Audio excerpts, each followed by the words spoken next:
How's it going, everybody? Chase here. And today I was feeling a little nostalgic.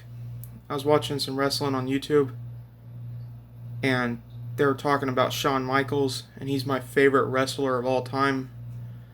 Now, albeit he's been retired since 2010, but he came back in 2018 for a one match or something. I didn't watch it, so I don't know what it was all about. But I do know that this tape right here, Best of Raw is War 15th anniversary, was the tape that got me into wrestling in the first place. Wrestling was a big part of my childhood. Not to mention this dude right here. Shawn Michaels was, in my opinion, is the greatest wrestler of all time. He knew how to run the ring. He knew how to sell the dramatic effect of entertainment, basically. And he was just memorable. He had one of the best entrance themes of all time. I was actually going to play it real quick. That just got in my 10-year-old brain, or 9-year-old brain. I don't remember what year exactly. It was like 2010, 2009, something like that. And he just had something about him that just set him apart from all the other wrestlers at the time.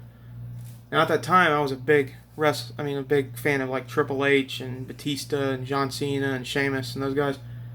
But Shawn Michaels was different. He was a guy that went through many hardships in his career and went on to have one of the most storied careers of all time. If I remember correctly, it was back in 1997 that he broke two of his vertebrae, and he had to get them sewn together or welded together. I don't remember the exact incident. So he was out for about 2 years, and he didn't come back, or 4 years. He didn't come back until 2002, and that was when he came back as a reborn man. He was a big Christian at that point in his career.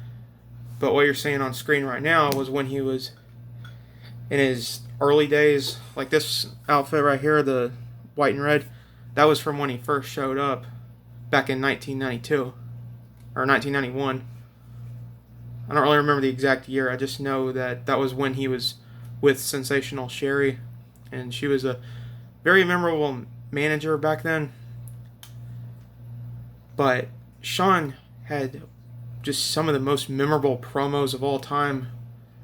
He had some of the greatest entrances of all time. I'll never forget watching him zip line from the top of, I don't remember what stadium it was, but he zip-lined all the way down to the ring. I think it was at WrestleMania 12. I'm almost positive it was WrestleMania 12. And he just nailed it. He went on to have the legendary Iron Man match with Bret the Hitman Hart. And it was in overtime that he won his first world championship. At that point, it was called the WWF Championship, which is what I grew up on, was WWF. It wasn't until later that they decided to rename WWE. But Shawn was just so memorable. He went on to have matches with Hulk Hogan. He went on to have matches with Triple H in some legendary rivalries.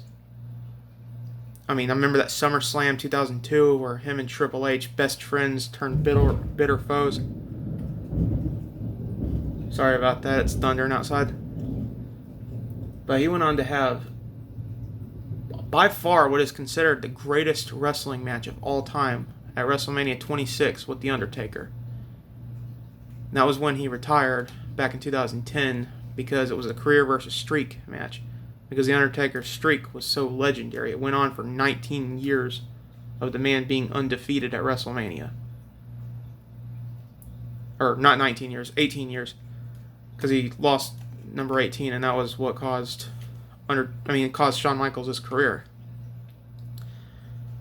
But he came back, he stuck with the business, which a lot of wrestlers kind of stay in touch, but they don't ever truly come back to. But Shawn has been a mainstay ever since.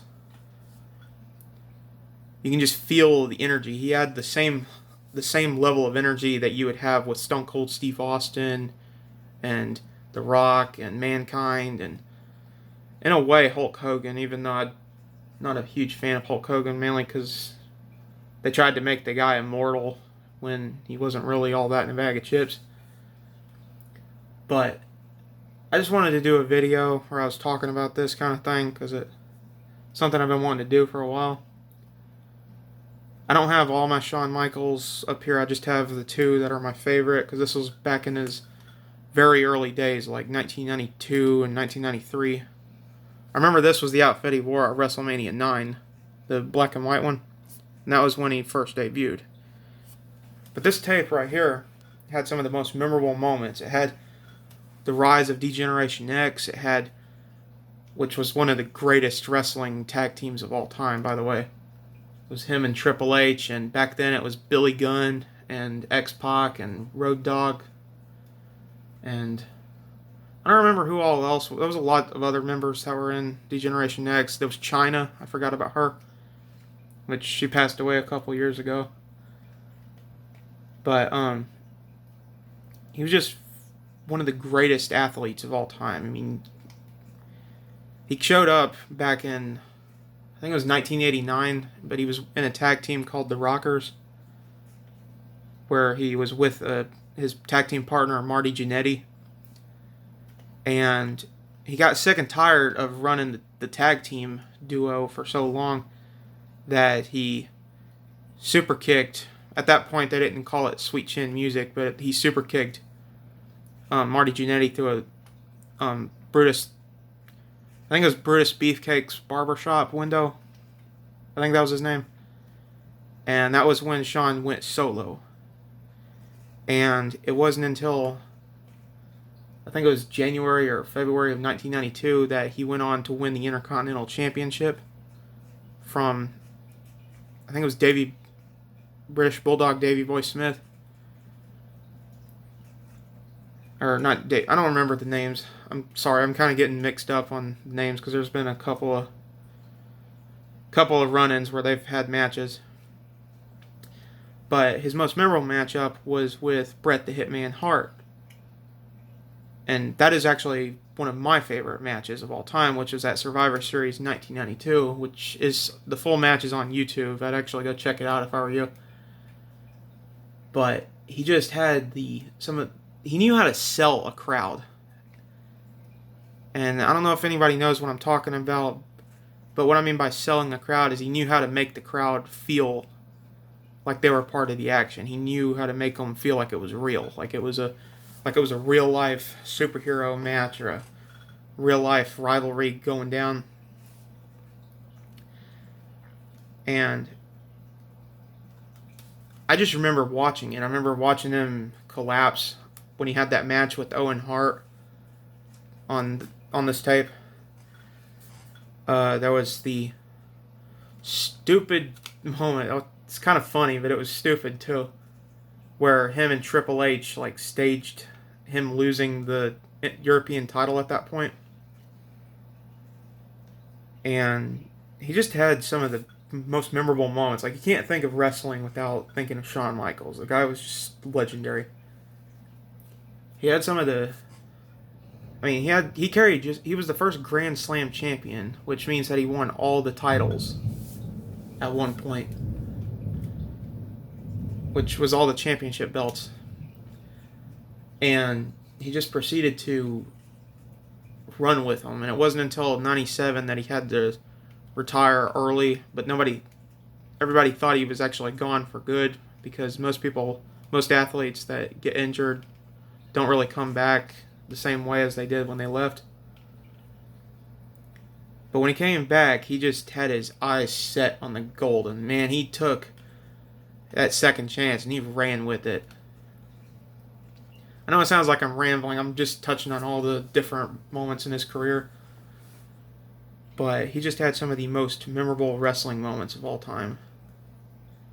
There was the rivalry between him and I think it was Stone Cold Steve Austin, which I have a t-shirt of from WrestleMania 14.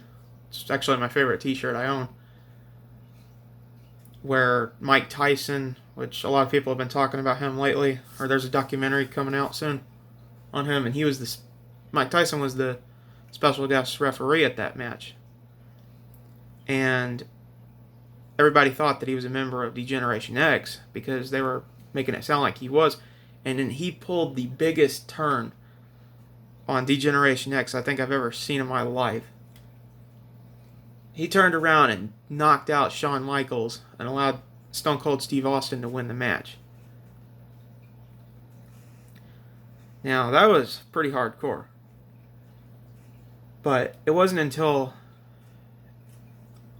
about 1997 that he started going through these changes, because he was no longer the same guy that he was like when he first showed up back in the early 90s.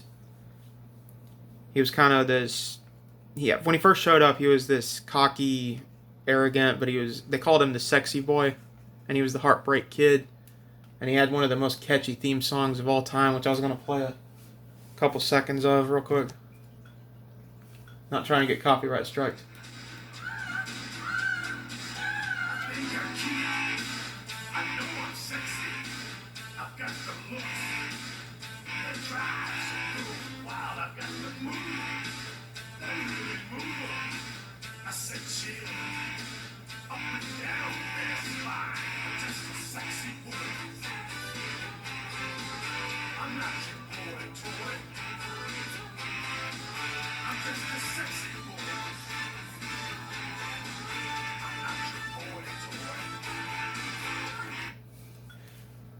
That was just a sample of it.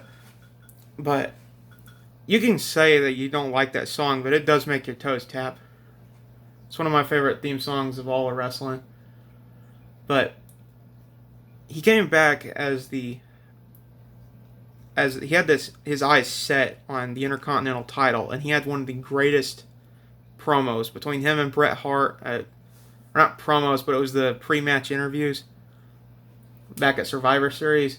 And even though he lost the match, just going into the match, he had this confidence that he knew he wasn't going to go home empty-handed. But you can't really deny that he's overlooked or he's overhyped or whatever. There were a lot of matches that he had that were kind of a hit or miss, but the way that he made the crowd scream at the top of their lungs was just some of the most memorable TV entertainment of all time. Now, not to beat a dead horse, but you just can't. I mean, he came in, he had the boyhood dream, that's what he called it. And he went through the heartbreak and the triumph. And by the end of his career, he had literally done everything that there was to do in all of wrestling, except for beat The Undertaker and end the streak. He won all the titles. I'm pretty sure he won all the titles. I don't know about the United States Championship, but I know he won the World Heavyweight Championship. He won the European Championship, the Intercontinental, the WWF Championship. The what was it? I can't think of the name of it, but there's probably one more I'm missing. But he just had some of the most memorable, probably the most storied career in all of wrestling. Just a legendary athlete. Just, you can't forget about it. You know, it's one of those names that just is immortalized in the world of sports. Just about all the guys that are out there wrestling now, they grew up watching him like me. And he was just a great role model, because when he came back after the 97 injury I was telling you about, he came back in 2002 and he was a reborn man. He came back as a big Christian. Almost all the uniform that he had, all the ring gear he had and uniforms that he had, they all had crosses and winged angels on them, or angel wings on them, and just some of the best ring attire I've ever seen. And I know a lot of people don't like him because he did come off he sounded a little queer at first, because he came out calling himself the sexy boy and the Heartbreak Kid, and he'd come out to that theme song I was playing a little while ago. But I just loved it. he's actually in my top 5, if not my favorite of all time athletes. I mean, I was going to do a review on all my other favorite athletes eventually, or my top 5 list of them.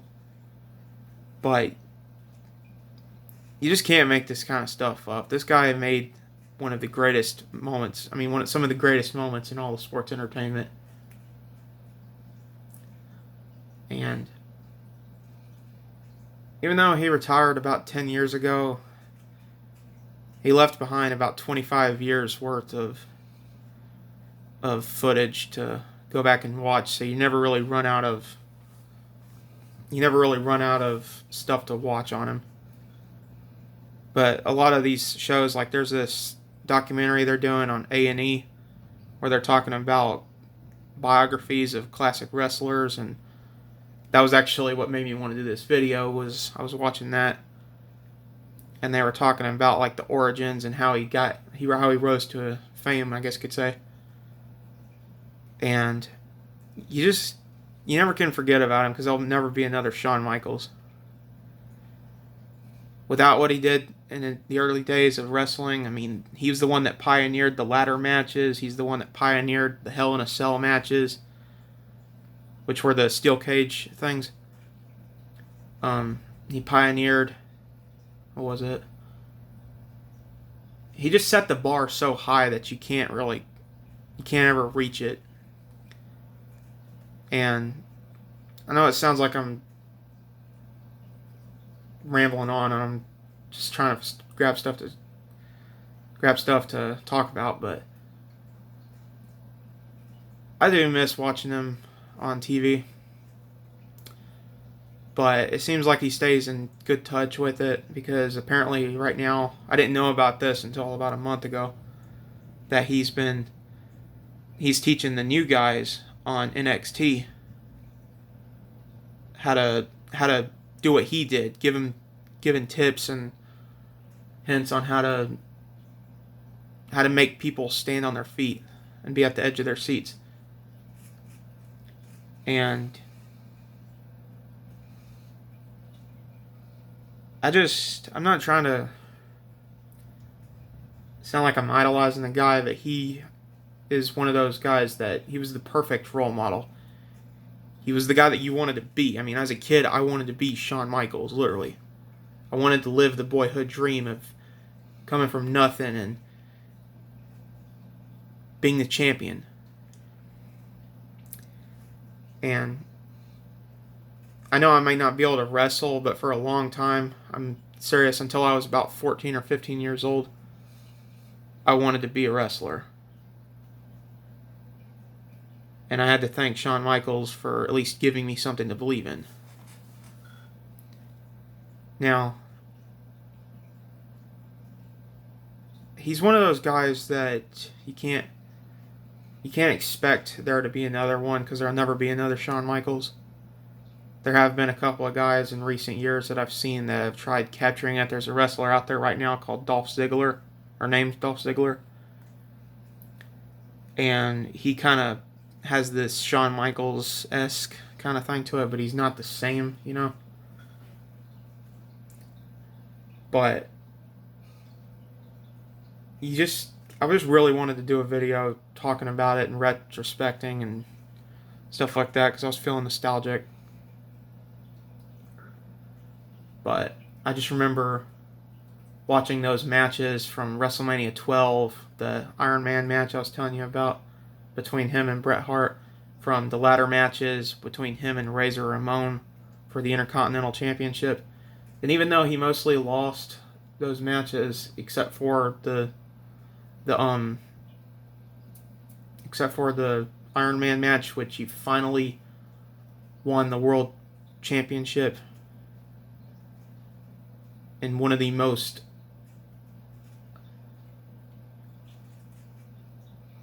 I don't know how to say it, but he made you feel like he had just conquered Goliath, you know?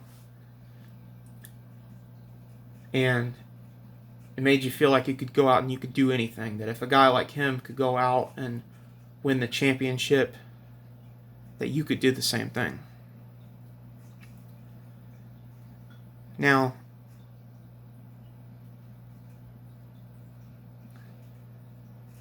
that was a big flash of lightning. Loud thunder.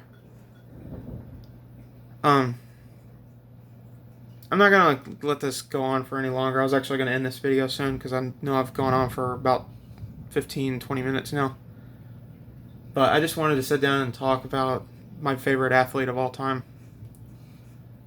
Saw the video on YouTube and I went back and I said, hey, I want to do a video talking about Shawn Michaels. But I'm just saying, if you want to watch one of the best, not movies, one of the best matches of all time, go watch Survivor Series 1992, Shawn Michaels versus Bret the Hitman Hart. That is one of the greatest, if not my favorite, wrestling matches of all time. Or go watch the career versus streak match with him and The Undertaker at WrestleMania 26. But anyways, I'm not going to ramble on for much longer. Thanks for watching, everybody, and have a good one.